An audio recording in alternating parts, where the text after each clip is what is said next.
आज हम पहली बात तो सीखेंगे कि लस्ट या शहवत है क्या? अगर मैं आसान लफ्ज़ों में आपसे बात करूँ, तो इसकी एक छोटी-सी डेफ़िनिशन है कि ये एक ऐसी शदीद और बेकाबू ख़्वाहिश है, जिसमें ख़ास तौर पर इंसान की जिस्मानी और जिनसी ख़्वाहिश जो है वो उसमें मौजूद हो।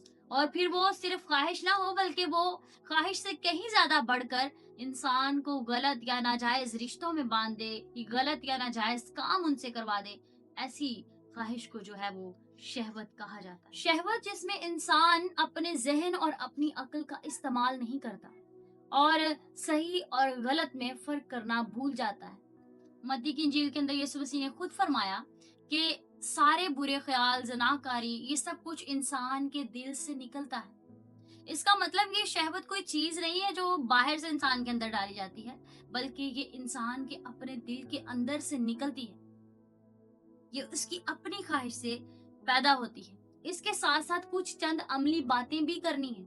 जब आप मैदान जंग के अंदर उतर जाते हैं, आपको लगता है कि मैं अब जंग में खड़ा हूँ, मैं अब इब्लीस का मुकाबला करने के लिए हूँ।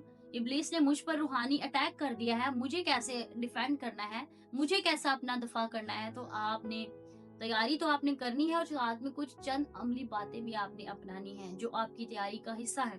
पहली बात आपने क्या करना है कि आप लस्ट से, शहवत से बच सकें। आपने करना है अपनी सोच को तब्दील करना है, क्योंकि मैंने आपको बताया कि असल जंग कहाँ पर है? सोच में।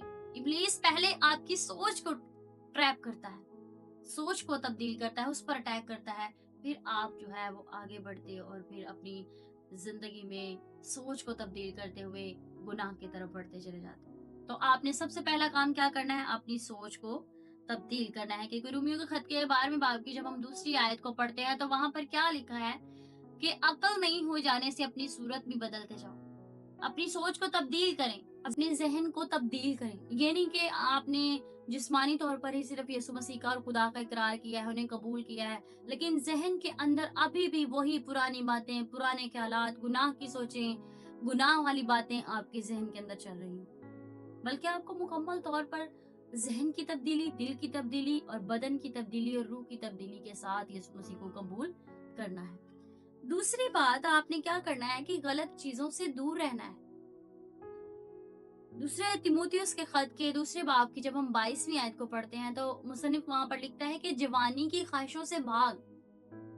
मतलब हमें गलत वीडियोस नहीं देखनी, गलत तस्वीर नहीं देखनी, गलत माहौल के अंदर हमें नहीं बैठना, गलत दोस्तों की सोहबत में हमें नहीं जाना चाहिए।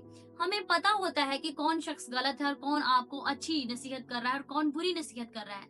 आपने फ़र्क करना है और फ़र्क करते हुए आपने उन तमाम चीज़ों से दूर रहना है, जो आपको गुनाह की तरफ ले जाती हैं। क्योंकि आपकी ज़िंदगी जो है उसकी उसका जो अहम पार्ट है, उसी को इब्लीस भी लेना चाहता है और वही आपको खुदा को देना चाहिए। वही हिस्सा खुदा को देने के लिए अच्छा है। इसलिए आप गलत चीज़ों से दूर रहें। और तीसरा काम आपने क्या करना है? दुआ करनी है। मत्ती की इंजील के जब हम 26वें बाब की 41वें आयत को पढ़ते हैं तो वहाँ पर लिखा है कि जागते रहो और दुआ करते रहो ताकि आज़माइश में ना पड़ो। क्योंकि रूह जो है वो तो मुस्तैद है, मगर जिस्म जो है वो कमजोर है। हम बदनी तौर पर कमजोर होते हैं, लेकिन दुआ जो है वो हमें दिली तौर पर, बदनी तौर पर मजबूत रखती है, खुदा के साथ कनेक्ट रखती है और हमें हर तरह की बुरी आजमाइश से बचाए रखती है। फिर आपने चौथा काम क्या करना है? दिल को पाक रखना है। पाक रखना है अपने दिल को। मत्ती की इंजील के अंदर ही उसके 5वें बाब की जब हम 8वीं आयत को पढ़ते हैं तो वहां पर लिखा है, मुबारक है वो जो पाक दिल हैं। अपने दिल के अंदर बुरे ख्यालों को ना आने दें। बुरे ख्याल अगर आपके दिल के अंदर तसव्वुरात उठते हैं तो आप उनको यीशु मसीह के नाम से उन पर गालिब आएं। उनको अपने दिल के अंदर ख्वाहिश पकड़ने ना दें, क्योंकि ख्वाहिश जो है वो फिर हामला होती है और फिर गुनाह को जन्म देती है और इस तरह से आप बदी करते हैं और बदकारी करते हैं और खुदा से दूर चले जाते हैं। और आखिरी बात आपने क्या करनी है? बहुत इम्पोर्टेंट बात है। आपने अपना वक्त जो है, आप फ्री टाइम में हैं, आप फारग बैठे हैं, फारग ना बैठे और खास तौर पर आप तन्हाई में तो अकेले ना बैठे।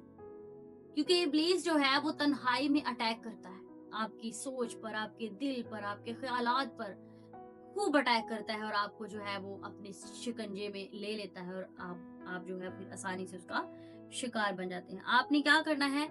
آپ نے مصروف رہنا ہے۔ اب یہ بھی نہیں ہے کہ آپ سارا دن مصروف رہیں، آپ دعا بھی نہ کریں، بائبل بھی نہ پڑھیں۔ مصروف اس طرح سے رہنا ہے کہ آپ کسی کے ساتھ بیٹھیں، زیادہ وقت آپ اکیلے نہ گزاریں، آپ زیادہ مجمع میں رہیں تاکہ ابلیس کو کم موقع ملے اور وہ آپ پر اٹیک نہ کر سکے۔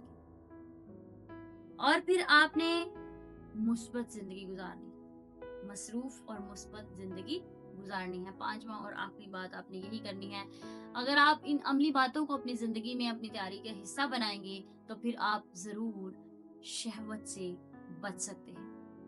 تو ناظرین، اگر آج کی ویڈیو آپ کو پسند آئی ہے، آپ ضرور اسے دوسروں کے ساتھ شیئر کریں تاکہ بہت سارے لوگ اس ویڈیو کو دیکھ کر جان سکیں اور اپنی زندگی کے ساتھ ساتھ اپنے بہن بھائیوں کی، اپنے ارد گرد کے لوگوں کی زندگی کو بچا سکیں۔ اور با انسان آپ کا یہ فرض ہے کہ آپ وہ 60% مرد اور 40% عورتیں جو ہیں، جو آج اس جنگ کا شکار ہیں، آپ ان کو بچا سکیں۔ تو ضرور اس ویڈیو کو دوسروں کے ساتھ شیئر کریں تاکہ بہت سارے لوگ اس ویڈیو کو دیکھیں اور اپنی زندگیوں کے اندر جو ہے وہ تبدیلی پیدا کر سکیں۔ God bless you all.